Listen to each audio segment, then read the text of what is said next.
Georgia's 67,000 early educators and childcare professionals, you work with our babies and young children every day.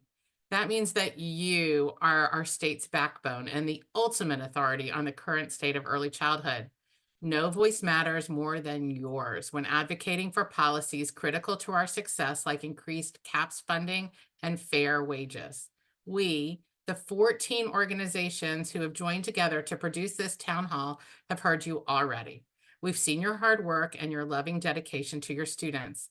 We've borne witness to your challenges, and every day we're lobbying on your behalf in legislative offices, under the Gold Dome, and through our community work. Thank you for showing up and for speaking at this gathering. Even if you're a quiet participant, your presence at the town hall will be felt. When we band together as a large, unified community, our power cannot be ignored. We already have 134 participants on this call. That's fantastic. Your advocacy is more important than ever with the end of the state legislative session quickly approaching on March 28th. When we band together as a large, unified community, we cannot be ignored.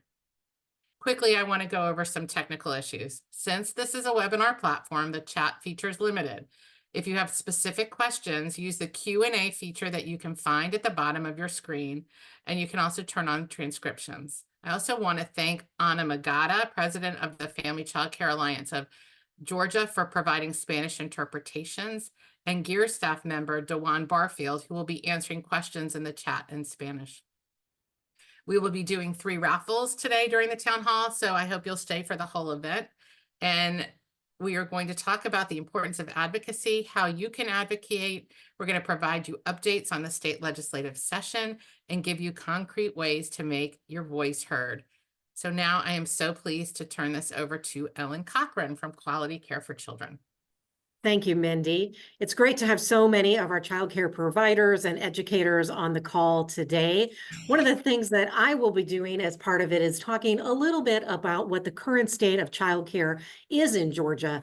But to do that, we really want to hear from you, the childcare providers who are in the field. So I'm going to ask you to do a little bit of a survey for us with our Slido here. You can see the code, you can see the website. I want you to give just, and in the chat too, I think, right, Jessica? I want you to give one short word or phrase to describe the state of childcare in Georgia right now as we lean into what our advocacy work is in the weeks and years ahead. If you could try to put it in the Slido, if you can go to the website or click on the link in the chat, because that's where we'll get your summary up on the screen so everybody can see it.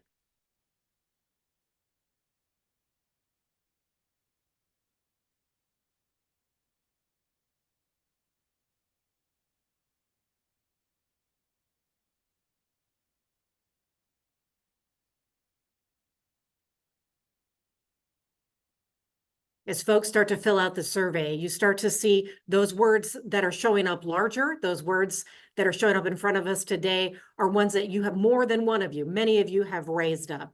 So you'll see some of the words coming back around: challenging in our space right now, critical, in crisis. Some of you have referenced that childcare right now is expensive, that it is struggling, that it is a little bit scary.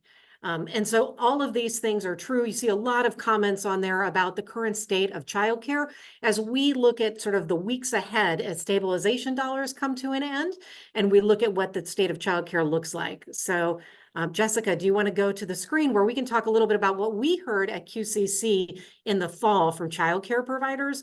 We do an annual survey every year sort of asking, what is the current state of childcare? We're doing another one right now that you should have just gotten in your boxes for our childcare providers. And so I want to highlight what we learned last year. And that was, as we started talking about what is going to look like when stable ends, as you've received your last payments.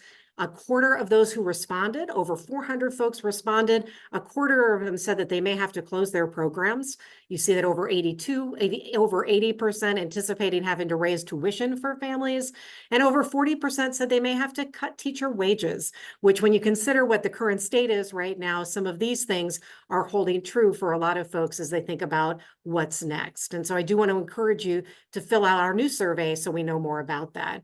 Let's move to our next slide, Jessica, where we really want to talk about what's the biggest challenge you're facing right now. We know what the climate is. What is the challenge that you as a childcare provider are experiencing right now? Again, please go to that website link, the Slido link. The code is in there off to the side, or just directly into our chat link that's provided.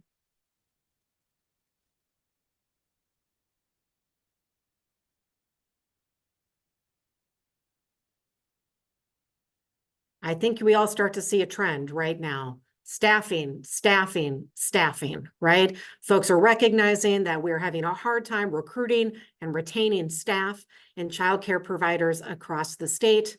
We have families who are struggling to already meet the cost of care in our current model.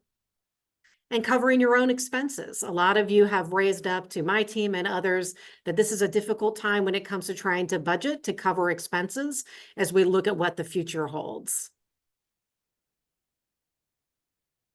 So these are some of the things that we want to talk about, what you can do as childcare providers, what you can raise up to your legislators and to the community. And so I'm going to turn it over to my colleagues at 9 to 5 to talk a little bit more about the why. Great, thank you, Ellen. I'm Erin with 9 to 5. I'm a community organizer, which means that every day I get to work with providers and with parents who are taking on leadership within their communities to make sure that we're coming together in solidarity, to make our voices heard, to share our stories so that the policies and the funding that impact and shape our childcare system are representative and rooted in the needs of providers and parents around the state. So we want to open up the question to all of you. Why is advocacy important to you? Why is it important that early care and education professionals advocate? As you fill out responses, we are going to hear from some of your peers in the early care and education space. So I'm going to start with Ms. Sandra Shepard, who is a family child care learning home owner and early childhood educator, as well as a 9 to 5 fellow. Good afternoon, everyone. My name is Sandra Shepard, and being an advocate in childcare pushes me to create awareness, build support between providers, and promoting change, not just for ourselves, but for families as well, and keeping them informed on public policies, which is just the tip of the iceberg. I've been in childcare for over 36 years with various childcare training, diploma certificates, enhancing my experience. Membership in childcare association like NACI, GAEYC, and the National Association for the Family Child Care. I've experienced the good and the bad, a few. I've experienced, let me see this, when it comes to in childcare. Times when I have to adapt to change in policies and procedures right from the start, family dynamics, fluctuation in income, even down to change within daily and monthly paperwork. Childcare is not what I do, it is who I am. And that is what makes me the epitome of a childcare advocate. That's why I'm an advocate for childcare. Thank you so much, Ms. Sandra. We are going to hear now from the District Vice President of the YMCA of Greater Augusta, Ms. Tanisha Sharp. Hi, everybody. Thank you for having me. So, when it comes to advocacy for us here, being that voice for our kids, so often we have our families who rely on us, and we are normally that first line of defense when we notice and can assess kids not reaching their milestones, right? Our teachers, we work with them to help our families with that family engagement and really see when a child's not reaching those milestones, what's our next steps? We're right there to help those families and say, let's get you connected to resources in the community. And then we're laying that foundation for kindergarten as early as infancy. Those kids are in our programs and we're already gaining skills and social skills and everything that they're going to need to lay that foundation for kindergarten readiness, and just preparing them for what's going to be next once they leave our center. So, you know, those two areas really heavily are important and important to the advocacy piece. And then just partnering with our families on education and extending what we're doing in our center to what they can do at home. We know that many of our families, you know, are low income, and we want to provide them with as many resources as we can. And that starts in the center. So we have to be the voice for our kids, and that's the future of our workforce here in Georgia. Thank you so much, Tanisha. And we hear so often that people step into the advocacy role, especially when working with children, because children don't have a vote currently. And so often our voices are really making sure we're advocating for this next generation. I'm going to pass it over to Juanita Yancey, who is the Executive Officer of the Georgia Head Start Association and representing Georgia's Head Start programs. Hello, everyone. Thank you for having me this morning. Advocacy is very important to the association because, again, it's a very big and important part of our mission statement. And we advocate because we bring awareness, public awareness of Head Start to the children and families that really need to take advantage of and be able to access and promote the availability and the accessibility of the program. We also advocate so that we can influence policy to enhance the programs and to improve where we may need to make improvements. And also, Head Start's existence has been in existence since 1965, and the early Head Start program since 1990. And those programs have longevity because of advocacy efforts across Georgia as well as across the nation. Head Start brings in around $200 million to the Georgia economy. So it's very important that we advocate to our legislators as well so that they are aware of the impact of Head Start in the community that they serve. And we also advocate on the federal level as well as the state level. Thank you. Great. Thanks so much. And I also wanted to uplift that on the Slido, we see many people who have identified that advocating makes you feel stronger, that brings us together in solidarity, that we are able to go to the Capitol, whether it is the Georgia Capitol in Atlanta. We see folks going to DC to advocate for early childhood education, to make sure that it's a priority and that our legislators truly understand what the issues are that we're facing and the solutions that we're proposing. I'm going to take some time now to watch a video from a family child care learning home provider from Thomasville, Georgia, Miss Laura. And she was unable to make it in person today as she is working with littles. So we will go ahead and listen. Good afternoon and happy Tuesday. My name is Laura Angel and I'm a family child care learning home 3-star quality rated in Thomasville. I've been a licensed provider for 9 years collectively. I currently only care for teachers' children and I have 8 children enrolled, 3 of which are my grandchildren. I have a 4-month-old, 2 1-year-olds, 2 2-year-olds, 2 3-year-olds, and 1 4-year-old. I currently have a wait list and I expect my next opening will be in 2026. Since it is just me, myself, and I stay super busy, so that is why this message is being recorded. While I will be logged into this meeting, I will be getting 8 littles ready for their nap. Family child care learning homes in Georgia hold significant importance for many reasons. Family child care settings typically offer smaller group sizes, allowing for more personalized attention and care for each child. This intimate environment can be especially beneficial for infants and young children who thrive on those close relationships with caregivers. Family child care settings often provide a stable and consistent caregiving environment, with children forming close bonds with their providers over time. This continuity of care can be especially beneficial for children's social and emotional development. The children that are currently in my care have been with me since they were infants. 4 of them will rotate out in the fall to start pre-K, so we are working diligently on preparing them for the big step in their little lives. Family childcare plays a vital role in Georgia by providing accessible, flexible, and personalized care for children while supporting working families and contributing to the overall well-being of communities. We are the first teachers of these young students, and what they learn from being in our care sets the stage for a lifetime of learning. I feel it is imperative that we be valued for that important role that we play. Thank you. Amazing. And Laura, if you are logged into this call, thank you so much for sharing your story in this way.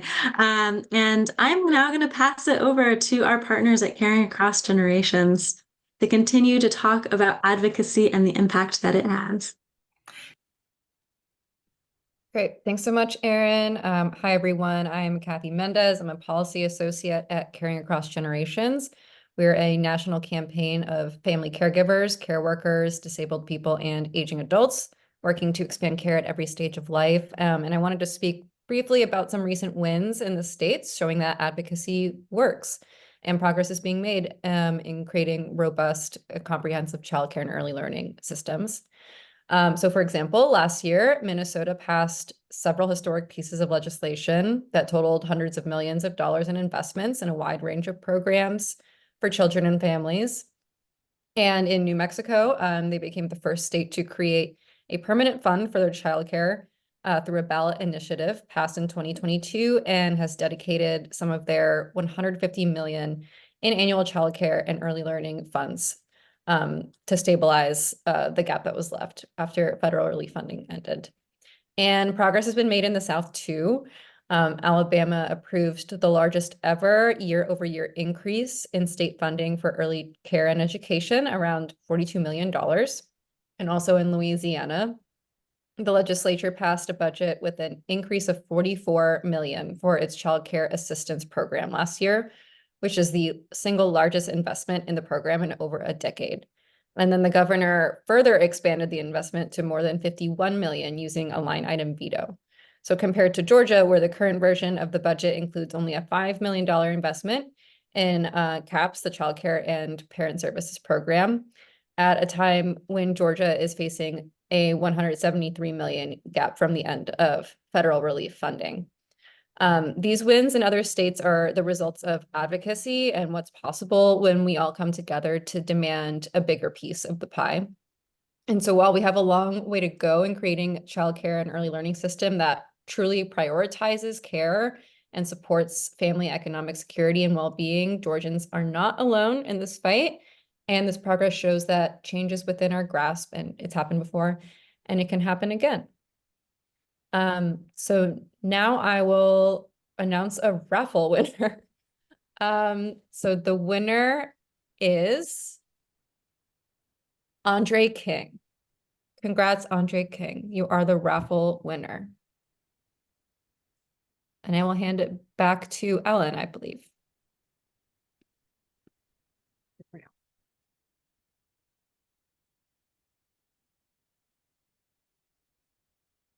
Ellen Williams. Sorry, guys. I forgot I was muted. So I'm Ellen Reynolds, and I am the Government Relations Director for the Georgia Child Care Association, and I've been lobbying on behalf of early childhood issues, on behalf of providers, owners and directors, and our teachers for 23 years. And so we want to give you a brief overview of Advocacy 101. If you look at, in the next slide, you'll see that, elected officials at all levels of government, federal, state, and local, have the ability to positively impact early childhood education. However, for the purpose of this call today, we're going to keep it focused on the state level, meaning our state General Assembly. So we're going to get into the basics, just so you understand who our audience is. Our state General Assembly is made up of two chambers, the House and the Senate, just as you remember from I'm Just a Bill on Capitol Hill. Our state senators have 56 members, and our state representatives have 180 members, and they are all elected every 2 years. So it's a very aggressive election cycle for them. They are all part-time legislatures. They operate generally from January through March each year. Sometimes they run into April. And the very last day of the legislative session is considered are called sine die, which is Latin for it is final, it is finished. And this year that's going to be March 28th. So we are in a strong 3-week push to see that our advocacy efforts result in funding for early childhood. At the state level, much of the decision is made and takes place at the Capitol, affectionately called the Gold Dome. And just understand that as a part-time legislator, they are bringing very limited knowledge. And I want you to imagine, as an early childhood expert, if you were being asked to pass bills on transportation and water rights and banking and all those things without having the benefit of experience, this is where you all come in. Our legislators need effective advocates to weigh in and help educate them on the issues. So that's part of why you are so critically important. So I want to talk through a couple of tips that are a little bit more specific about building good relationships. And so the tips for building good relationships are: don't make assumptions. You want to try to look at where a person's coming from. So don't assume that they ever participated in or know anything about early childhood brain development, that 90% of the brain is developed by age 5. Don't, assume that they understand the difference between a family home provider or a licensed child care setting or CAPS or Georgia Pre-K. We have to explain it to them each time from the beginning, generally. But the most effective way to do this is speaking from your heart. Just tell your honest story. That's going to be the thing that has the best impact, that's going to stay with your legislator, because sincere, honest testimony really resonates. You also have to keep it brief, because you have to remember they have so many people demanding their time. They deal with over 2,000 bills per biennial legislative session. And so we want to make sure that we keep it brief and direct so that we have 2 to 3 points that we're nailing home that they can remember and go act upon. And then also, never make facts up. Always understand that the phrase "I don't know" is a perfectly acceptable answer if you don't know. And then say, "But I will go find out," or "I will go talk to Jessica or Mindy or Ellen or any of us, and we will make sure that we get those facts back to them." So always be a resource and follow up, especially if you have made a commitment to provide them additional information. And then the most important is to please always be polite and respectful to the official and staff. While we may be frustrated, they hold all the power in the equation. And they also have tons of people making demands on their time.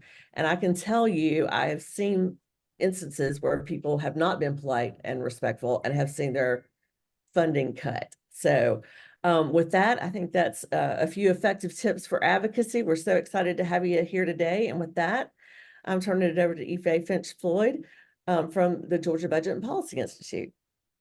Thanks so much, Ellen. Again, I'm Ife Finch Floyd from the Georgia Budget and Policy Institute. I'm Director of Economic Justice. And as you hear in our name, we focus a lot on the Georgia state budget. And a lot of the advocacy that we do around childcare is related to the budget. And setting the budget process, though, can be quite complicated. So we're going to break it down for you step by step so you have a general understanding of how it works. At the beginning of legislative session, the governor releases his recommendations for the upcoming fiscal year, and that starts July 1 and ends July 30th the following year. In addition, he sets what's called the revenue estimate. When we talk about revenue, that's what the government brings in from taxes and other things. So he sets that revenue estimate for the upcoming fiscal year. And in general, the budget cannot be more than that revenue estimate. Starting with the House, legislators review the governor's recommendations and then draft what's called an appropriations bill. Once the bill passes the House, it's considered by the Senate. And you can see by the red circle, that is where we are now in the budget process. The versions of the budget passed by the different chambers, passed by the House and passed by the Senate, are often different, they differ in various ways. And so each chamber selects a group of legislators called a conference committee to develop a compromise on one version of the budget bill. And that compromise version is sent to both chambers, and both chambers have to vote and pass that bill. Once that version is passed, the bill is sent to the governor, who signs it at the end of legislative session. All that is to say that even though there's a couple of weeks left in the session, and therefore a couple of weeks left in the budget process, it's not over yet, but it will be soon. Additionally, next slide. Additionally, there's often a scarcity mindset regarding things related to families and children and education. So childcare sits at the center of all of that. And often that those improvements aren't being made because the money is not there. In this case, it's simply not true. And we see with the slides that Georgia has what's often known as a big surplus. At the start of fiscal year 2024, Georgia had a record-breaking 10.7 billion, that's billion with a B, in unrestricted reserves above and beyond our rainy day fund. So if we're looking at that graph, the orange or yellow bars represent the rainy day fund or the state savings account, and that's what we use if we have a recession or whatnot to help us make sure we keep the state running. Those gray bars are the unrestricted reserves, and what that's where we are at $11 billion, and can be used for a variety of things, but the governor has to make those decisions. But we believe that these resources are critical and can help support and make important investments in childcare. Next slide. Advocacy is a marathon, not a sprint. It takes a lot of time and advocacy for policy change to happen. Only a few issues rise to the level of attention for action. When a problem is recognized, a solution is available, and the political climate is right, all at the same moment, that's when we have the window or the opportunity for major policy change. However, we still need your help to make childcare a priority, even as this session winds down, because we believe that even some change, even incremental change, is better than no change. All of the participating organizations here today are in it for the long haul, and we see you and we hear you, and we are working on your behalf to lay the groundwork for significant policy change in childcare. I'll turn it to Jessica now at GEEARS. Thank you so much, Ife. Yes, as Ife said, my name is Jessica Woldren. I work at GEEARS, the Georgia Early Education Alliance for Ready Students. And I want to talk a little bit today about CAPS. And I've already seen some of the responses related to CAPS, but want to talk a little bit about why advocacy for CAPS in particular is important. So as you know, CAPS provides working families who are considered low income with scholarships to help them afford childcare. As an existing program here in Georgia, increased funding for CAPS is one of the most politically viable advocacy points that we have, that we can increase investment in at the state level. Even if you don't participate in CAPS, the budget is truly a moral document, a statement of where our priorities as a state lie. As you likely know, federal relief funding helped to bolster the CAPS program, increasing the number of children served from 50 to over 70,000, covering the cost of families participating in CAPS, and greatly increasing the reimbursement rates to the provider's published rate. That funding is the funding that was utilized to do these improvements is over $165 million annually. However, the current version of the budget the version that was proposed by the governor and also passed out of the House only includes an additional $5 million investment in caps, which is greatly less than the over 165 million that we are losing from federal relief funding. We are going to ask you to take action in a moment to reach out about childcare and more specifically caps. But I do want to acknowledge some of the comments that I saw earlier related to the payment issues from the new system. Our state legislators, so our state senators and our state representatives, do not have the ability to fix the problems with the payment system. That responsibility lies with our Georgia Department of Early Care and Learning.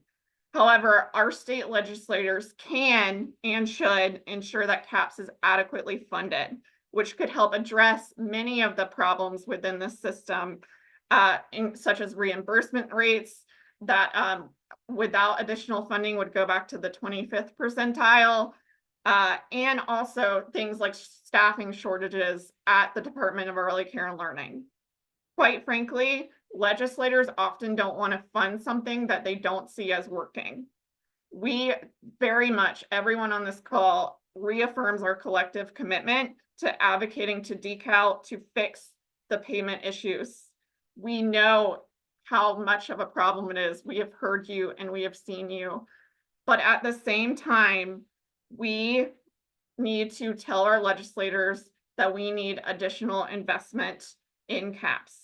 CAPS is not perfect by any means, but again, aspects like the payment system are set and administered by the Georgia Department of Early Care and Learning. Again, we're going to ask you to take action again in a minute.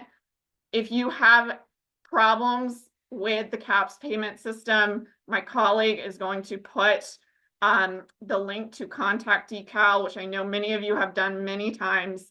But at the same time that you send a letter to a legislator asking them for more money, send a note again to DeKalb to ask them for help with your payments. Again, it's a both and. We need an adequately funded system and we need a payment system that is actually paying us.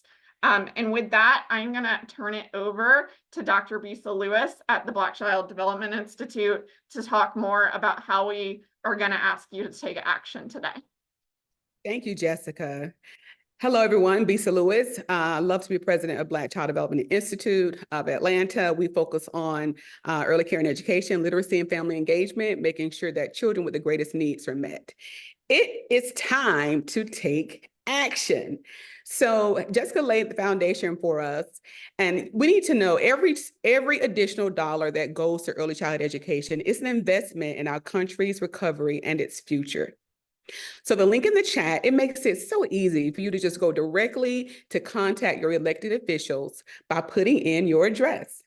There's a sample message in there that you can have the choice to personalize if you like. With just a few clicks, a couple of clicks actually, you can make a huge difference. We have made this so easy for you. You can also call your legislators, don't forget that. So please click on the link in the chat, fill out your action alert right now. Consider personalizing your message. So you can even start about how the CAPS program is important to your program and how it supports the affordability, the accessibility of childcare. And if applicable, you can also talk about how CAPS has positively impacted your program, your families.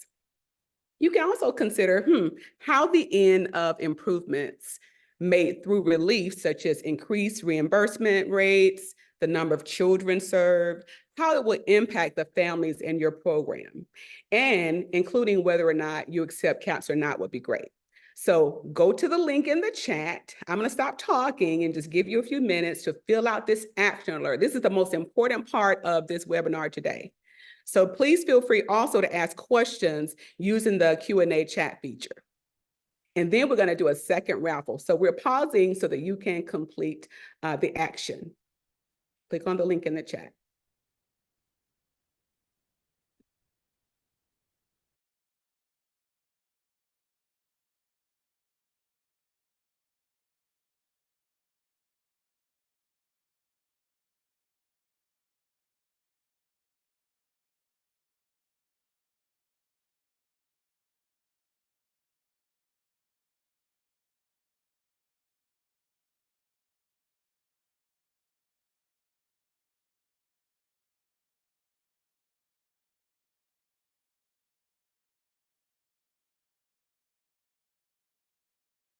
Brett asked me to hum.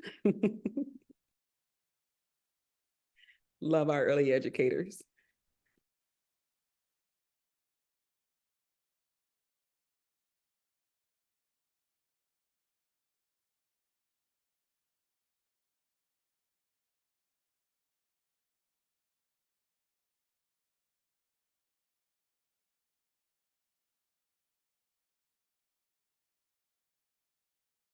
See the information on the screen here if you need some verbiage.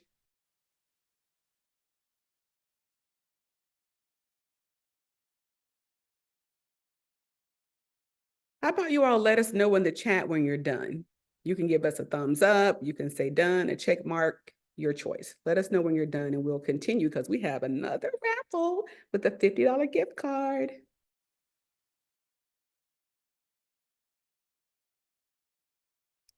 Awesome. See how quick that was? See the done's coming. Keep them coming. Yes.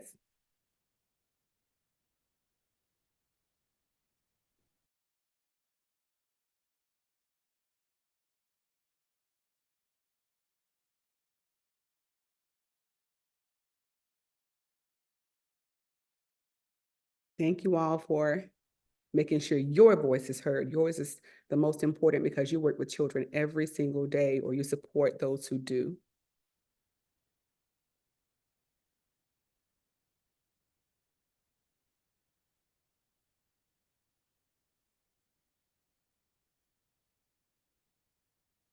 And we'll also be sending this in a follow-up email so that you can, in case you can't get to both screens while you're here. But please do it now if you can, because we know how busy we get when webinars are over.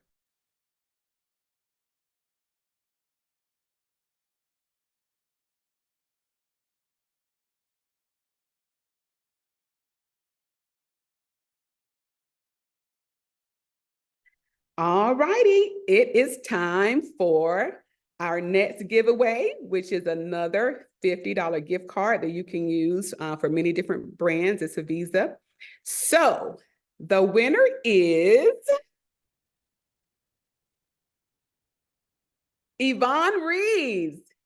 Yvonne, are you here? Yay, you won the second gift prize, so gift card. Congratulations. Now I will toss it over to Carrie at the YMCA.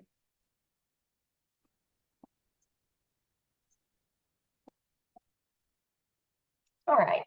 So I know we've been talking a lot about CAPS, and although that is kind of the top priority this legislative session, we do track quite a bit of other legislative items related to early childhood education. So including those related to Georgia Lottery funded pre-K programs. So I want to just make sure that I emphasize that what I'm about to talk about has not passed yet, but we are really excited about the proposed changes. At the same time that we don't need to overlook our youngest learners, Georgia needs a robust pre-K program for our 4-year-olds. So Georgia pre-K is solely funded through the Georgia Lottery, and because of the way that it's set up, Georgia Lottery can only fund Georgia pre-K and Hope Scholarship. So not any other learning incentives like CAPS. Those pots are completely separate. With that being said, some of the things that we are excited about that are proposed for Georgia pre-K include a $2,500 increase for pre-K leads and assistant teacher salaries, restoring class sizes to 20 students per class, capital funding to support new classrooms. So we're really excited about those potential improvements. In addition, and going back to kind of the importance around infant toddler care, we are also really excited that there is a bill to form what is called a study committee. And basically at the end of the legislative session, there will be a group of legislators that will get together and they'll look at the accessibility of childcare and the needs of the childcare workers, and then hopefully potentially propose legislation for next legislative session, which would be really, really exciting. And I'm sure we'll need a bunch of input from everybody on the webinar. And I'm going to pass it over to Laura from the American Heart Association. Thanks, Carrie. Yes, I'm Laura Bracey. I'm with the American Heart Association, and I know some of you might wonder what the Heart Association is doing on a child care town hall. But as I joke, the everything impacts your heart, and having access to child care is no different. Studies show that when kids participate in early care and learning, they have better health outcomes. And when parents can afford childcare, they also have better health. So we are here. So as Ife mentioned earlier, advocacy is unfortunately sometimes a marathon and not a sprint. It's hard for us sometimes. But everyone here, all that you've heard, we are committed to working towards a future where early educators are adequately supported and compensated. So important for the work that they do in caring and educating our youngest learners. So in the last few minutes, we just want to hear from you on what policies you would like to see us advocate for, such as the upcoming childcare study that was just mentioned. So here's another opportunity for Slido. You know what to do, I think, at this point. We'd love to see what you think.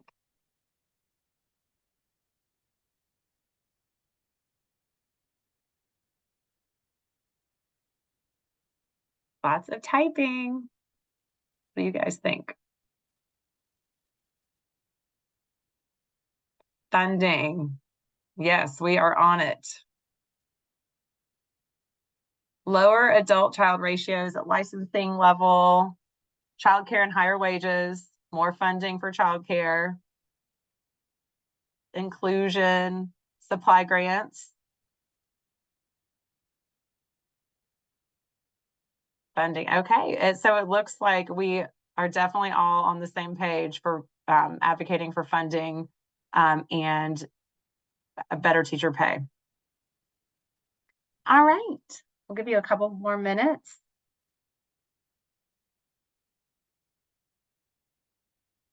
Funding. And I heard, as if you remember Ife's talking earlier, it seems like we might have funding that we just need to make sure we make the case for.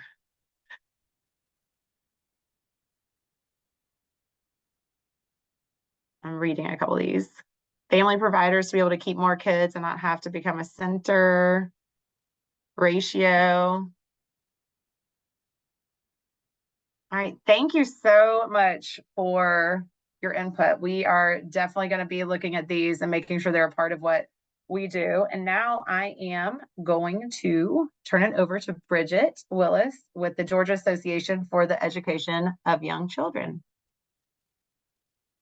Hello, everyone, and thank you so much for joining the call today.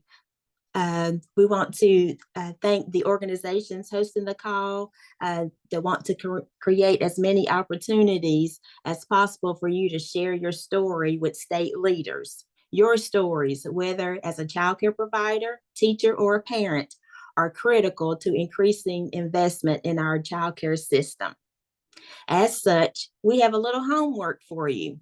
We've created a new platform, Georgia Needs Childcare Storytelling Initiative, and asking you to share your story via audio or video, your choice, to put your face and or your voice to the important stories. This platform makes it easy for you to tell your story by asking you 4 quick questions that you can respond to separately. You can say whether you want it to go to elected officials or more broadly. As well, if you would like it to be attributed, meaning that you have the option to exclude your name if you would like. This will take about 20 minutes to complete. As a small token of appreciation for your time, those who complete the form will receive a $10 Amazon gift card. You can go to the link that will be shared in the chat when you share your story. We will also be sharing the link in a follow-up email. So again, the link will be placed in the chat for this storytelling initiative, Georgia Needs Childcare. And we'll give you a moment to click on that. And it is raffle time. It's not only raffle time, but it's the final raffle for this presentation today. And we would like to say congratulations to our winner, Rebecca Lemons. Rebecca Lemons is the winner for our 3rd and final raffle drawing today. So thank you so much for your participation and staying on to near the end of this webinar. Thank you so much. And the prize is a $50 gift card and their choice for many major brands, including Visa, Walmart, Amazon, Kroger, etc. It will be sent to the email address that you registered with. We will have a follow-up email after the webinar concludes. Again, as we close out, first, thank you for showing up and making your voice heard. Now we need you to tell your friends or colleagues to take action. As Mindy said earlier, when we band together as a large unified community, our power cannot be ignored. Secondly, we hope that this is just the start of your advocacy journey. In the follow-up email that you will receive, in addition to the storytelling initiative, we will be providing you with a list of many resources and opportunities from the different co-hosts on the call. Finally, we thank you for the work that you do each and every day. We truly appreciate everything that you do to set our youngest learners up for success. We would like to give you the opportunity to share any additional feedback that you may have in the survey. The survey is not to get your feedback on today's town hall, but for you to provide more insight into the challenges, questions, and participation in future advocacy efforts. Please click on the link in the chat to share your thoughts. Thank you so much for your time again today.